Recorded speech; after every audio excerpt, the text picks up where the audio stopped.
کیا آپ یا آپ کے بچے قرآن سیکھنا چاہتے ہیں؟ جو حضرات ابھی تک قرآن کریم نہیں سیکھ سکے یا اپنے بچوں کی قرآنی تعلیم کے لیے فکر مند ہیں تو گھر بیٹھے 30 منٹ روزانہ دے کر قرآن کریم تجوید اور ترجمے کے ساتھ سیکھ سکتے ہیں اور حفظ بھی کر سکتے ہیں۔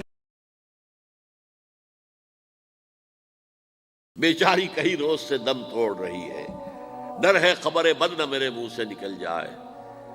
تقدیر تو مبرم نظر آتی ہے ولیکن پیران کلیسا کی دعا ہے کہ یہ ٹل جائے۔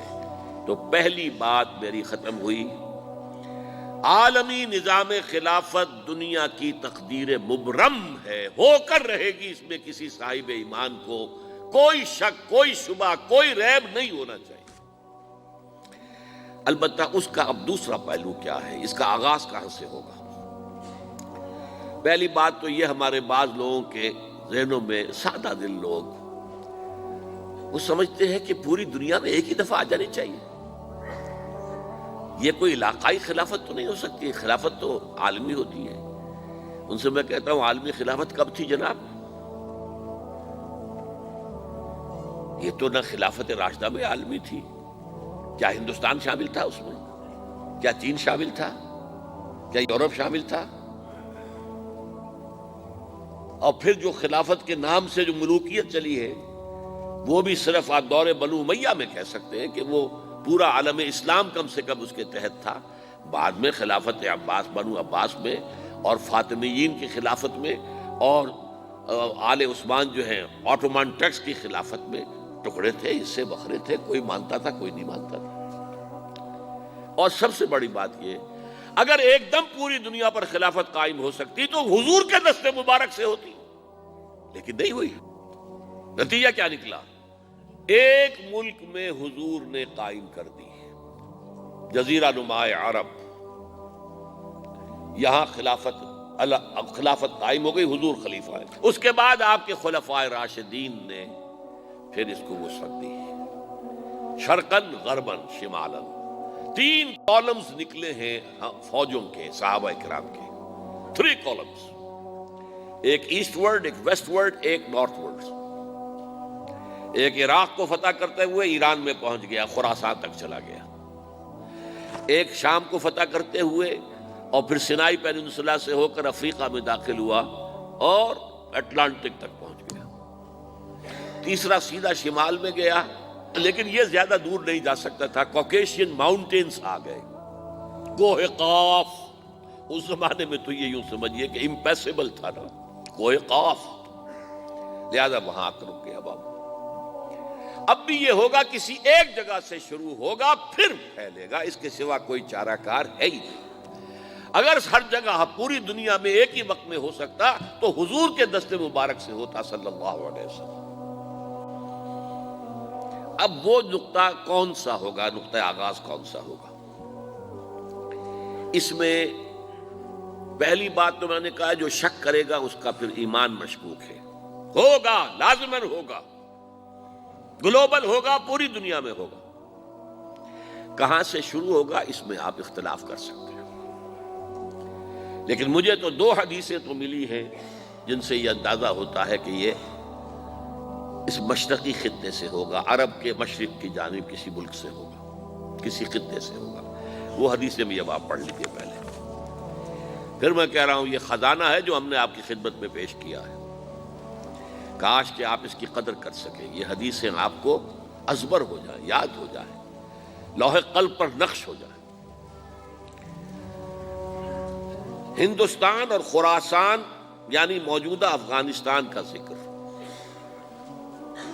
ابن ماجہ کی روایت ہے، عن عبداللہ ابن الحارث رضی اللہ تعالی عنہ قال رسول اللہ صلی اللہ علیہ وسلم یخرج ناس من المشرق یوطئون للمہدی یعنی سلطانہ، یعنی سلطانہ، دونوں طرح سے پڑھ سکتے ہیں اسے۔ حضرت عبداللہ ابن حارث فرماتے ہیں رضی اللہ تعالی عنہ کہ حضور نے ارشاد فرمایا، مشرق کی طرف سے وہ فوجیں نکلیں گی، لوگ آئیں گے جو عرب میں مہدی کی حکومت قائم کریں گے۔ یہ مہدی کون ہوں گے اس کا ذکر میں ذرا بعد میں کروں گا، لیکن نوٹ کر لیجئے، کہ مہدی سے پہلے لازماً کسی مشرقی علاقے کے اندر وہ نظام قائم ہو چکے گا، تب وہاں سے فوجیں آئیں گی نا۔ یہ مشرق کون سا ہے؟ عرب کے مشرق میں آپ چلیے، ایران بھی آ جائے گا، افغانستان بھی ہے، پاکستان بھی ہے، اور اگر اسے اور توسیع دیں تو ہندوستان بھی ہے۔ یہ ہے عرب کا مشرق، اس سے فوجیں جائیں گی، جس کا کیا مطلب ہے کہ اس میں سے کسی جگہ پر نظام خلافت پہلے قائم ہو جائے گا، تاکہ وہاں سے فوجیں جائیں گی جو جزیرہ نما عرب میں حضرت مہدی کی حکومت کو قائم کریں گے۔ اب دوسری حدیث سنیے، یہ سنن ابن ماجہ کی حدیث تھی جو میں نے آپ کو سنائی، آپ نے پڑھی۔ دوسری، عن ابی ہریرہ رضی اللہ تعالی عنہ، یہ ترمذی شریف کی روایت ہے، قال قال رسول اللہ صلی اللہ علیہ وسلم یخرج من خراسان رایات سود لا يردها شیء حتی تنصب بإیلیا۔ خراسان کے علاقے سے سیاہ جھنڈے لے کر فوجیں آئیں گی، ان کا رخ کوئی موڑ نہیں سکے گا، ان کو پیچھے پھیر نہیں سکیں گے کوئی بھی، یہاں تک کہ وہ یروشلم میں جا کر جھنڈے نصب کر دیں گے۔ ایلیا حضور کے زمانے میں یروشلم کو کہتے تھے۔ یہ یروشلم تھا جب حضرت سلیمان کی حکومت تھی، اور یہاں پر معبد سلیمانی، ہیکل سلیمانی قائم ہوا، پھر یہ یروشلم ہی رہا ہے تاریخ میں، یہاں تک کہ سن 70 عیسوی میں جب ٹائٹس رومی جنرل نے اس کو گرایا، ختم کیا، سیکنڈ ٹیمپل گرا دیا، اور یہاں سے یہودیوں کو کہا نکل جاؤ یہاں سے، کوئی یہودی باقی نہیں رہا، تب بالکل تہو بالا برباد کر دیا۔ اس کے کوئی 150 سال بعد ہیڈریان، رومن ایمپرر ہیڈریان، اس نے پھر دوبارہ آباد کیا اس شہر کو۔ 150 سال تک یہ بالکل بنجر اور بالکل غیر آباد پڑا تھا۔ اب ہیڈریان نے جب آباد کیا تو اس کا نام ایلیا رکھا، اب یروشلم نام نہیں تھا۔ تو حضور کے زمانے میں پھر اس کا نام ایلیا تھا، اور اب اس سے کیا معلوم ہو رہا ہے کہ یہ یروشلم مسلمانوں کے قبضے سے اس وقت نکلا ہوا ہوگا، ایک دفعہ پہلے نکلا تھا، سن 1099 عیسوی میں مسلمانوں کے ہاتھ سے نکلا، کروسیڈرز عیسائیوں نے آ کر اس کو قبضے میں کیا، لاکھوں مسلمانوں کو مارا، قتل کیا۔ اس کو 1187 عیسوی میں واپس لیا ہے، کس نے لیا ہے؟ صلاح الدین ایوبی کرد۔ عرب کھوکھلے ہو چکے تھے، عربوں نے کھویا، واپس نہیں لے سکے، بہت حکومت کر چکے تھے، 400-500 برس کی حکومت کر کے، اور ان کے عیش اور ان کے آرام، اب ان میں جان نہیں تھی کہ وہ واپس لے سکے۔ واپس لینے والا گرم کرد خون تھا، صلاح الدین ایوبی۔ تو گویا کہ اب آپ سمجھئے کہ 88 برس تک عیسائیوں کا قبضہ رہا یروشلم پر۔ اب 1967 میں یہودیوں نے قبضہ کیا ہے، اور اب 38 برس تو ہو گئے، 88 نہیں تو 38 برس تو ہو گئے ہیں، لیکن وہ دور آئے گا کہ اب پھر لیں گے، لینے والے عرب بھی نہیں ہوں گے، خراسان کے علاقے سے فوجیں آئیں گی۔ یہ خراسان کیا تھا؟ ایلیا تو میں نے آپ کو بتا دیا، یروشلم کا نام ہے۔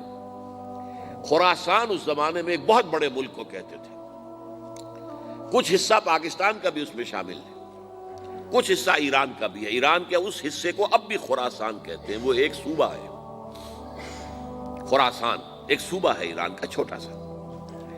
پاکستان میں خاص طور پر یہ جو علاقہ مالاکنڈ ایجنسی کہلاتی ہے، اس سے اوپر جتنا علاقہ ہے، اور یہ جو واخان کی ایک پٹی آتی ہے اوپر، واخان افغانستان کی ایک پٹی سی دم سی چلی آتی ہے جو جا کر چائنا کی سرحد سے مل جاتی ہے، یہاں سے لے کے یہاں تک یہ جو مالاکنڈ کا وہ درہ ہے اور پہاڑ ہے، یہ بھی خراسان کا حصہ ہے۔ باقی تقریباً 2/3 آف افغانستان ساؤدرن حصہ نہیں ہے خراسان کا حصہ، یہ سیستان کہلاتا تھا، یہ خراسان نہیں ہے، لیکن یہ کہ اوپر کا 2/3 آف افغانستان، اور اس کے ساتھ یہ جو عرب جو اب یہ ترک ممالک آزاد ہوئے ہیں سوویت یونین کی ڈسولوشن کے ساتھ، یہ سارا علاقہ کہلاتا ہے خراسان بزرگ، the great Khorasan,